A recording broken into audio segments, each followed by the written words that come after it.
गणित म्हणजे क्रांतीसूत्र.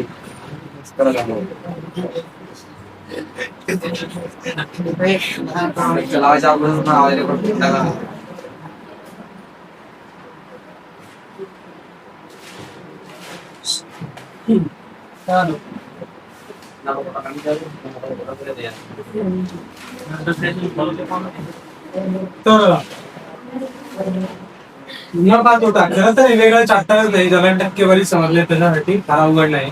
कारण नॉर्मली नफा तोटा हे टक्क्यातच विचारला जातो. एखाद्या वेळी रुपयात विचारला आहे तर तिथे काय अडचण येत नाही, जर आपल्याला टक्केवारी नीट समजली असेल तर. म्हणून मी प्रत्येक वेळी सांगतो की शेकडेवारी नीट समजून घ्या. ज्याला शेकडेवारी समजली त्याला अर्ध गणित जवळजवळ समजले असं अर्थ. आता यातला पहिला प्रश्न बघूया टक्केवारीवरच. आता इथे विचारलं काय, तर एक वस्तू एवढ्या रुपयांना खरेदी केली आणि 40% वाढवून छापली आणि त्यानंतर 5% सूट दिली, तर एकूण सुट्टीची टक्केवारी, नफ्याची टक्केवारी दिली. अशा वेळेला हा आकडा असतो मिसलीड करायला, याची काही गरज नाही. कारण कोणत्याही संख्येवर जर 40% सूट किंवा 40% जास्त छापले, 5% सूट दिली, तर प्रत्येक वेळी टक्क्यात जे प्रमाण आहे ते नेहमी सारखं असणार. म्हणून इथे त्यांचा आकडा कधीच घ्यायचा नाही. परीक्षा म्हणजे सॉल्व्ह करताना पेपरमध्ये तुमचं टेक्निक हे तुमचं शस्त्र असलं पाहिजे. सगळ्यांना येतं हे बा, याचे 40% काढणं अधिक त्याच्यात 40 मिळवणं, त्याचे पुन्हा 5% काढणं वजा करणं, हे सगळ्यांनाच आहे. तुम्हाला काय यायला पाहिजे, तर तुम्हाला हे तोंडी सोडवता यायला पाहिजे. आता हे तोंडी कसं सोडवता येतं का, एका संख्येवर जास्त छापले 40 म्हणजे किती झाले 140, आणि 140 चे 5% तोंडी सांगता येतात. 14 पंचे 70 अधिक 0, 2 0 कटले म्हणजे किती 6. मग 140 वर 7 रुपये सूट दिली, उरले किती 33. 133 उरले. 133 पैकी 100 त्याची किंमत आहे. मग नफा किती 33. मग 100वर 33 म्हणजे 33%.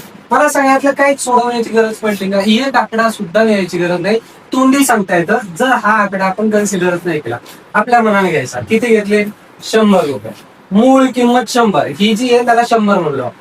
छापले किती 40% जास्त छापले म्हणजे किती छापले 140. या 140 वर सूट दिली, 140 चे किती टक्के 5%. मग टक्का म्हणजे 14 पंचे 70 आणि हा 0 आणि टक्का म्हणजे 2 0 कमी कर. मग 140 वर 7 रुपये सूट दिले म्हणजे किती झाले 133. याचा अर्थ 100 मूळ किंमत होती आपली 33 रुपये जास्त भेटले म्हणजे 33% नफा. सोपं आहे की नाही. आलता का तुमचा किती 89 काढले होते 40%. 140 काढली होती. सोडवा. याचं काय अर्थ तुमचं उत्तर, काय केलं तुम्ही इथे नेहमी असं करायचं. हे पहा, हे 150 आंबे खरेदी केले आणि अशा किमतीला विकले की 120 आंब्यांची विक्री किंमत ही 150 आंब्यांच्या खरेदी किमती इतकी. त्याचा अर्थ काय झाला की त्याचे जे 150 आंबे खरेदी केले होते त्यासाठी त्याने किती पैसे लावू द्या, पण त्याचे वसूल किती रुपये झाले, तर तेवढेच पैसे 120 आंबे विकल्याबरोबर वसूल झाले. समजतंय का. 150 आंब्याची खरेदी किंमत आणि 120 आंब्याची विक्री किंमत म्हणजे जे 150 आंबे होते की नाही त्याच्याकडे, त्या 150 पैकी 120च विकले आणि त्याला पूर्ण किंमत भेटली. आता काय झालं, त्याला 30 आंबे शिल्लक भेटले. किती वर 120. मग 3 चूक 12 होते की नाही, मग 25 चूक 100 होते. याचा अर्थ 25% न पाहिलाय तोंडी सांगता येतं. तर अर्धे गणित मी जे म्हणतो की तोंडी सांगता येतात, तर तिथे असं टेक्निक पहा, 120 आंबे विकले आणि त्याचे त्याला पैसे भेटले 30. समजतंय का.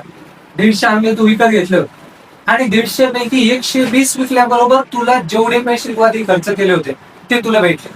मग 120 आंब्यावर तुला किती आंबे शिल्लक भेटले 30 आंबे. मग 120 वर जर 30, तर आपण टक्क्यात विचारायचे किती टक्के नफा झाला म्हटला 100 वर किती. तिरपा गुणाकार झाला यांचा काय होईल, तर 30 गुणिले 100 आणि भागिले 120. 0 0 कटला, 3 चूक 12 आणि 25 चूक 100 म्हणजे 25. समजलं. आता एखादी किंमत घेतली असते आपण तरी तेच येतं. मी दाखवतो तुम्हाला हे की हे का असं झालं. आपण समजूया की या दोघांचा लसावी सांगा. पहिली गोष्ट लसावी 120 आणि 150 600. कसा काढतो आपण लसावी? 120 आणि 150 यांच्यात 30चा गॅप आहे, 30 न भाग जातो, मग भाग द्या आणि एकाला पुन्हा 15/60 आणि 1 0. पण आपण थोड्या वेळासाठी काय समजूया की त्यानं 150 आंबे 600 रुपयांना विकत घेतले आणि 600 रुपयात किती विकले मला सांगा? 120. 120 विकले. त्याचं म्हणणं काय? 120 आंब्यांची विक्री किंमत ही 150 आंब्यांच्या खरेदी किमती एवढी. आता मला सांगा, जर तो व्यक्ती 120 आंबे 600 रुपयात विकतो, 120 आंबे 600 रुपयात, तर त्याच्याकडे आता आंबे किती उरले? 30 उरले की नाही? मग हे 30 आंबे तो कितीला विकेल असा प्रश्न विचारा. इथे 0 0 कटला, 12 पंचे 60, 6 पंचे इथे 5 तरी 15 आणि 1 0, म्हणजे किती रुपयात विकेल? 150 रुपयात. मला सांगा, नफा किंवा तोटा हा कशावर होत असतो? त्याच्या गुंतवणुकीवर. त्यानं किती खर्च केला, तर खर्च किती केला? 600. आणि त्याला नफा भेटला की नाही 30 आंब्यांचा? मग आपण काय लिहिणार? 600 वर जर 150 तर 100 वर किती? भागाकार झालाय, 0 कटले, 2 0 कटले.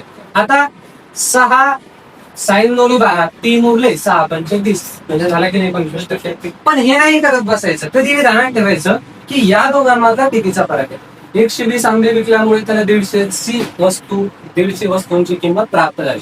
याचा अर्थ किती वस्तूंचा नफा झाला? 30. मग तेवढंच लिहायचं. 120 वर जर 30, पण 150 वर 30 ना खाली उभा, मग चुक आहे. 120 वर 30 तर 100 वर 30. बिना एक वस्तू 19% तोट्याने 4860 रुपयांना विकते. श्याम ती वस्तू आलेला अशा किमतीत विकतो ज्या किमतीत विकल्यावर बिनाला म्हणजे ह्या व्यक्तीला 17% नफा झाला असता, तर श्यामचा लाभ. आता पहिली गोष्ट काय करावी, तुम्ही 19% कोण काढले?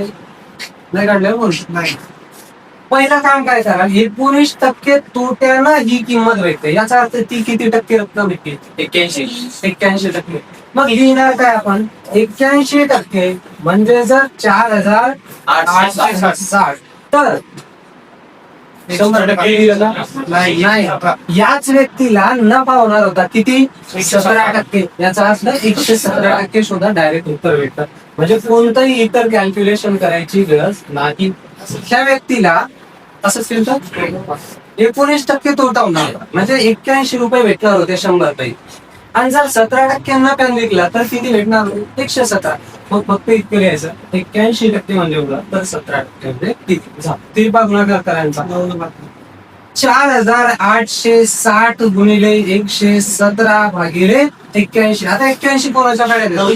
81 न जर भाग द्यायचा ठरवलं तर 8 दोन्ही 16 मोठी संख्या पाहिजे भागण्यात. इकडे जाऊ शकतो पण पाडा येत नाही, म्हणून आपण काय करू शकतो? 9 न भाग द्या.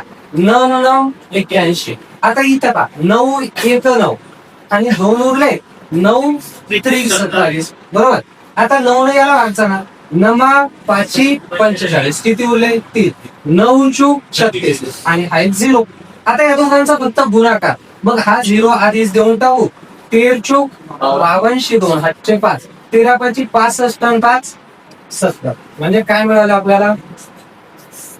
सर आपण 9चं 2 तर ठीक आहे ना? बरोबर. हे 70 20 काय मिळालं आपल्याला? पूर्ण किंमत मिळेल. ती किंमत कोणती? जी 117% वर असणार होती. तर श्यामचा नफा किती? तर आपल्याला याची मूळ किंमत पण काढावं लागेल. 100% म्हणजे किती? आता हे 81% म्हणजे एवढं, तर 100% म्हणजे किती हे करायचं होतं आपल्याला. मग काय होईल? 4860 गुणिले 100 आणि भागिले 81. कारण हे 117% मिळाले. तर 117% म्हणजे किती विचारलं होतं? त्या दोघांचा गुणाकार केला, भागिले 81 केलं. आता मूळ किंमत काढायची आहे. 9 न भाग देऊ. 9 9 81, 9 5 45, 3 उरले, 9 चूक 36 आणि 9 सकी 54. मग हे 6000. 6 1 6 आणि 3 0. 6000 ही मूळ किंमत होती आणि 6020 ही विक्री किंमत झाली नवी. तर किती एकूण नफा झाला? तर 1000 किती? 1020 ना? काय बस. काय त्याचं म्हणणं काय? श्यामचा नफा किती? श्यामला किती नफा? ओके, श्याम ती वस्तू हरीला अशा किमतीत विकतो जे विकल्यानंतर बिनाला हा तर ते मला 100 पुन्हा हे पण काढण्याची गरज नव्हती. काय विचारलंय माहितीये का, श्यामला नफा किती होणार. श्यामनं ती कितीला घेतली, 4,800 ला, आणि ती विकली कितीला, 7,200 ला. तर या दोघांमधला नफा पाहिजे होता आपल्याला, बिनाचा नफा नाही, श्यामचा नफा विचारलाय. तर मी पण हे विनाकारण कॅल्क्युलेशन केलं. आणि परीक्षेत प्रेझन्स ऑफ माइंड ज्याला म्हणतो, जर ते नसेल तर असा टाइम वाया जातो कधी कधी. विचारलं काय आपल्याला, यात श्याम बिनाचा नफा झाला, आपल्याला बिनाचा नफा नाही विचारला. जर या किमतीत आयडियल स्टेट मध्ये जर बिनानं असं विकलं असतं तर बिनाला किती नफा झाला असता, हा प्रश्न आहे. पण आपल्याला विचारलेला आहे श्यामचा नफा किती. मग श्यामला किती नफा आहे, तर श्याम ती वस्तू हरीला विकतो, श्यामने घेतली एवढ्याला आणि हरीला विकली एवढ्या, त्या दोघांमध्ये किती नफ्याचं प्रमाण. मग 7,020 मधून 4,860 वजा करा, हा 0 येईल. इकडून आजचा इथे 6, इथे 9, इथे 10, 12तून 6 गेले 7, 9तून 8 गेला 1, आणि 6तून 4 गेले 2. म्हणजे 180. काय म्हणाला, हा ठीक आहे, काय हरकत नाही. किती वेळ लागतो असं.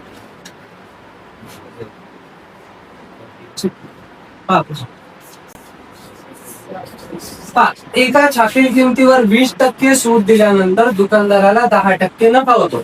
जर वस्तूची किंमत 880 रुपये असेल तर तिची खरेदी किंमत सांगा. छापील किंमत त्याचं म्हणणं आहे किती आहे, 880. आता छापील किमतीवर 20% सूट दिल्यानंतर किती, 20% सूट देऊन 880 वर 20% सूट देतो की नाही याचा अर्थ, आणि तरी पण त्याला 10% नफा होतो. मग 880 ही किती टक्के रक्कम आहे, खरी 100% छापील किमतीच्या. मग तिच्या 80% काढू शकतो आपण. इमॅजिन करा, कोणती एक किंमत घ्या 100 रुपये, आणि या 100 रुपयावर एखाद्यानं समजूयात 80 किती 20% सूट दिली असते, तर 80 ला विकला असता, आणि तरी त्याचं म्हणणं आहे 10% नफा होतो. तर याचा अर्थ काय झाला, जी रक्कम त्याला मिळाली म्हणजे 80% विकली, तीच मूळ किमतीच्या किती टक्के, 110%. मूळ किमतीपेक्षा कारण 10% नफा व्हायला. मग याचे जर आपण 80% काढले, 880 छापील किंमत आहे, 20% सूट दिली म्हणजे किती टक्के झाले, 80. मग 80% म्हणजे किती रुपये येतात आता ते शोधायचं. 880 छापील किंमत होती, हिच्या 80, हे 100% समजा. 100% म्हणजे जर 880 तर 80% म्हणजे किती, असा प्रश्न मांडू शकता, किंवा याचे 20% काढून वजा करू शकता. तुम्हाला जे सोपं वाटेल त्या वेळेला ते करा. आता या दोघांचा गुणाकार जरा 0-0 कटले. आता काय मिळालं, 88 गुणिले 8, मग 8 64, 4 8 6, 8 64 आणि 6, 64 आणि 6 70, म्हणजे 704 ही काय आली विक्री किंमत, एवढ्या किमतीत विकली. आणि त्याचं म्हणणं काय, खरेदी किती, 880 चे 20% जर काढले असते आपण तर काय मिळालं, 8 2 16, 6 1 8 2 16 आणि 17, 176 कमी झाले असते. इथं काय चुकलं मग, 8 8 64, 4 8 6, 8 8 64 किती, हा 880 पण होणार आहे ना, 704 बरोबर. आता ही 704 रुपये किती टक्के किंमत आहे मूळ किमतीच्या, 110%. कारण 10% नफा होतो कारण एवढ्यात विकल्यामुळे. तर 100% म्हणजे किती, तिरपा गुणाकार करा, 0-0 पडला, 11 7 66, किती उरले, 4 उरले, 11 चूक 44, आणि 64 गुणिले 10 म्हणजे 710. परत एकदा सांगतो काय केलं ते, हे पहा, 880 ही छापलेली किंमत आहे, आणि डिस्काउंट नेहमी आपण छापील किमतीवर देतो. मग याच्यावर 20% डिस्काउंट दिला तर 176 डिस्काउंट होतो. मग 880 तून 176 वजा केले तर विक्री किंमत मिळाली आपल्याला.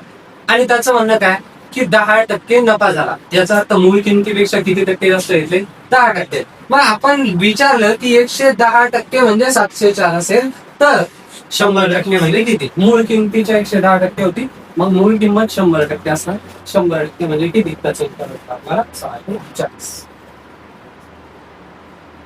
एक टेबल 1400 ला विकला आणि सॉरी 1400 ला खरेदी केला आणि 6% तोट्याने विकला, तोटा झाला. मग काय करा, याचे 6% काढणं जास्त सोपं आहे 94% काढल्यापेक्षा.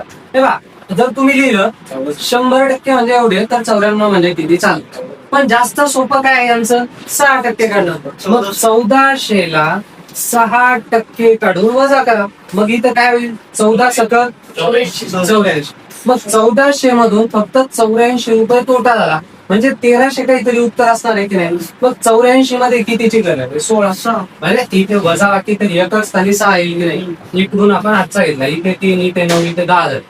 10तून 4 गेले म्हणजे काय होणार आहे? 6. आणि 6 एकच स्थानी असलेलं इथं सुटलेलं आहे. मग डायरेक्ट टिक करा, सोडू नका पुढे. इथे 1, इकडे 3 आणि इकडे 1 म्हणजे 1316. एका व्यापाऱ्याने 57,000 ला मायक्रोवेव्ह विकत घेतला.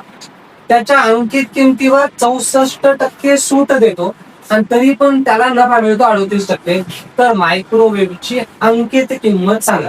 म्हणजे छापले किती त्याला ते सांगायचं. आता मला सांगा, यावर त्याला किती टक्के नफा कमवायचा आहे? 38%. 57,000च्या 38% काढा. 57,000चे 38% किती होता? सोडवलं होतं की आधी नव्हतं सोडवलं. 0 कटला 8 न भाग 8 न गुण 8 0 0 8 ही 7 56 6 5 8 45 आणि 5 45. 0 दिला आणि 3 न गुणला 3 0 0 3 7 21 1 5 2 3 5 15 2 17. म्हणजे काय मिळालं आपल्याला? तर हे 0 6 इथे 6 7 आहे. म्हणजे 21,660 जास्त छापले. म्हणजे विकली, सॉरी एवढ्या किमतीत विकलं, एवढा नफा झाला ना त्याला. तर 57,000 यामध्ये 21,660 रुपये मिळवले. मग किती मिळाले? इथे 6, इथे 6, इकडे 8 आणि इथे 7. म्हणजे 78,660 ला विकली. आता ही किती टक्के रक्कम आहे मला सांगा? छापील किमतीच्या 64% डिस्काउंट देऊन विकले. म्हणजे किती टक्के रक्कम भेटली? 36. आता 36% म्हणजे एवढं, तर 100% म्हणजे किती? मूळ किंमत भेटून जाईल आपल्याला. तिरपा गुणाकार करायचा. 78,660 गुणिले 100 भागिले 36. आता 36 ने याला भाग देणे म्हणून 6 न देऊ. 6 ठीक आहे. 36 6 ने भाग दिला. 6 1 6 1 उरला, साइन 3 18 6 1 6 6 1 6 आणि हा 0. आता 6 ने भाग देऊ. साइन 2 12 1 उरला, 6 1 6 5 उरले, साइन 8 48 किती उरले? 3 पूर्ण भाग जातच नाही. 6 35. अच्छा. आता किती मिळाले? 2185 पहिलंच ऑप्शन. आणि त्याच्यावर 2 0 आहे म्हणजे 2185 2,18,000. सोडवलं का नव्हतं?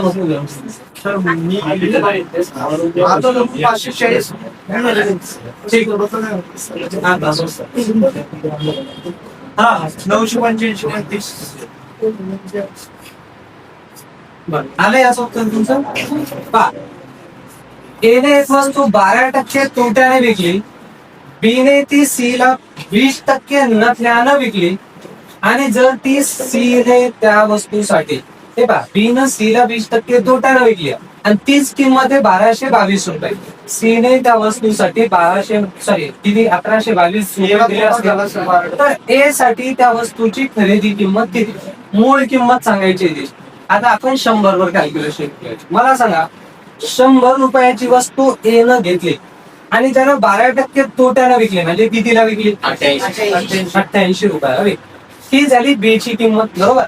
आता बी न 88 रुपयाची वस्तू 20% नफ्यानं विकली, यांचे 20%.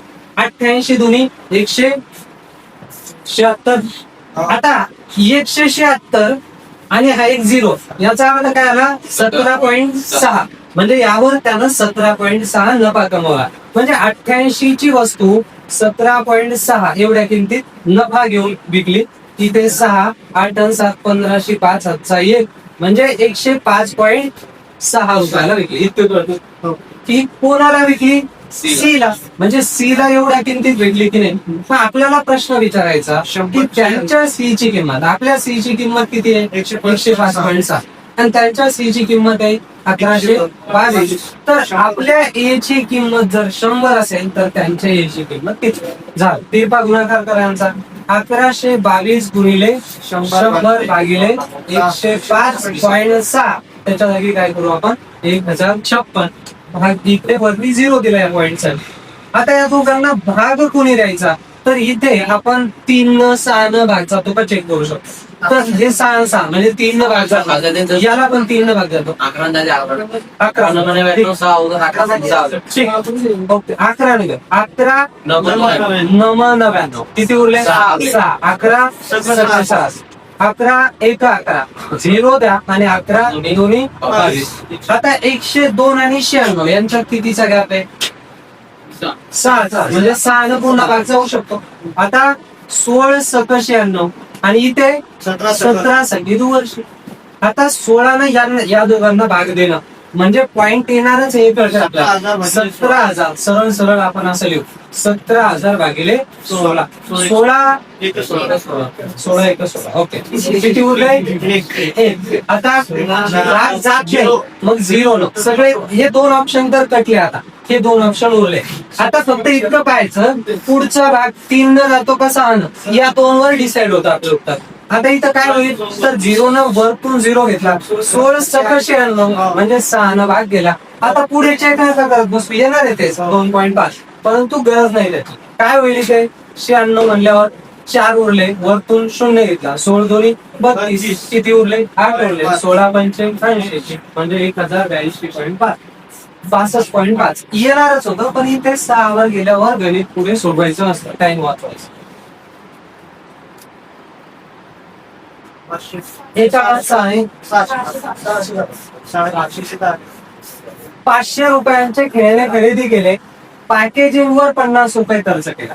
तर नफा किंवा तोटा नेहमी कशावर असतो एकूण गुंतवणुकीवर. त्याची गुंतवणूक किती झाली आता 550 आणि 550चे 10%. तर 10% म्हणजे कधी पण दोनच या 2 संख्या टक्क्यासाठी गेला 10% म्हणजे 55 रुपये नफा कमवला. म्हणजे त्याची गुंतवणूक होती 550 आणि 55 रुपये नफा. मग हे झाले 5 5 10 0 8 1 म्हणजे 605 रुपये त्याची विक्री. समजतंय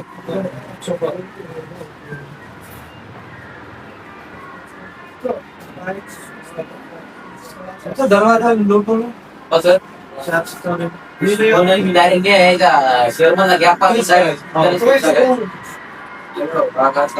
इथे एकूण शेअर्स मोजा किती आहे 29. हे पा 12 आणि 12 समजूयात आपण इकडे म्हणजे 29. मग 29 शेअरची किंमत आहे 79,721. तर आपण प्रत्येकीचे किंमत नाही काढत बसायची फक्त विचारायचं कोणाचा सुमन आणि नेहा. मग सुमन सगळ्यात पहिले आणि नेहा सर्वात शेवटी. याचा अर्थ किती शेअरचा गॅप आहे 6. मग 6 शेअर म्हणजे किती डायरेक्ट उत्तर भेटतं. तिरपा गुणाकार करा. आता 29 ही मूळ संख्या आहे तिला भाग नाही जात मग 29 नच भाग देण्यावर पर्याय आहे. ठीक आहे याला किती ना भाग दिला पहिला 29 दोन्ही 27 49. ठीक आहे कॅल्क्युलेशन करा आणि या दोघांचा गुणाकार किती.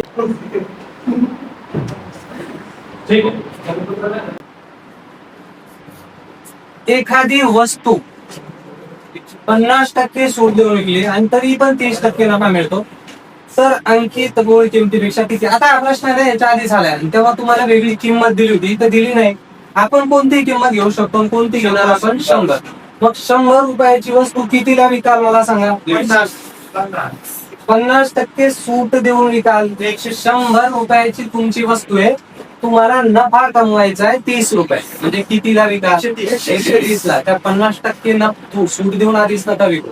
आधी हे समजून घ्या की तुमची मूळ किंमत आहे 100 त्यावर 30 रुपये नफा कमवायचा आहे म्हणजे कितीला विकली 130 ला. आता 130 ला विकली त्याचं म्हणणं 50% सूट देऊन याचा अर्थ छापली किती होती 260 अर्ध्या किमतीतच विकले ना म्हणजे ही 130 रुपये किती टक्के रक्कम झाली छापील किमतीच्या? 50%. तर 100% म्हणजे किती काय होईल याचं? 50 दोन्ही 100 म्हणजे ती किंमत किती मिळेल? 260. आता मला सांगा त्यानं मूळ किमतीपेक्षा किती रुपये जास्त छापले? 160 जास्त छापले ना. मग 100 वर जेवढे त्यालाच तर म्हणतो आपण टक्का. किती टक्के जास्त छापले? 160. नेहमी असंच शोध आहे. काय करायला पहिले तर किती टक्के जास्त नफा झाला तेवढे जास्त आधी विक्री किंमत ठरवा. ही काय मिळाली आपल्याला? विक्री किंमत. आणि ही विक्री किंमत छापील किमतीच्या किती येते पाहायचं. 50% डिस्काउंट दिला म्हणजे किती टक्के? 50%. मग 50% म्हणजे 130. तर 100% भेटले आपल्याला 260. आणि हे 260 आणि 100 यांच्यात कम्पेअर करायचं किती रुपये 100 वर जास्त छापले. जेवढे रुपये जास्त छापले असेल त्यालाच म्हणतो आपण टक्का. सोडवलं का? नाही काय होतं? आहे ना आता. एखादी वस्तू 15% नफ्यावर विकली जाते. जर ती 90 रुपये जास्त घेतले असते तर 25% इतका नफा आला असता. म्हणजे 90 रुपयामुळे किती टक्के वाढले? 10. मग 10% म्हणजे 90. तर 100% म्हणजे 115. 115 कुठून आणले? 900. म्हणणं काय नीट समज. एखादी वस्तू 15% विकली जाते. 90 रुपये जास्त घेतले तर 25% जास्त होतात. तू किती रुपये जास्त घेतले? 90 रुपये. मूळ किंमत काही असू द्या 90 रुपये शिल्लक घेतले की नाही. आणि त्या 90 मुळे काय झालं? 15% वाढले का? 15 होते 25 झाले. किती टक्के वाढले? 10%. ह्या दोघांमध्ये फरक बघ ना. किती टक्के वाढले? किती रुपये वाढ झाली? 90. मग 90 रुपये म्हणजे 10% आहे की नाही. मग त्याच वस्तूच्या 100% म्हणजे किती असणार? जमतं कधी जमतं. आवड आहे का? छापे सेम तसा प्रश्न आहे पहा. जर झालाय झाला मगाशी 640. गणित म्हणजे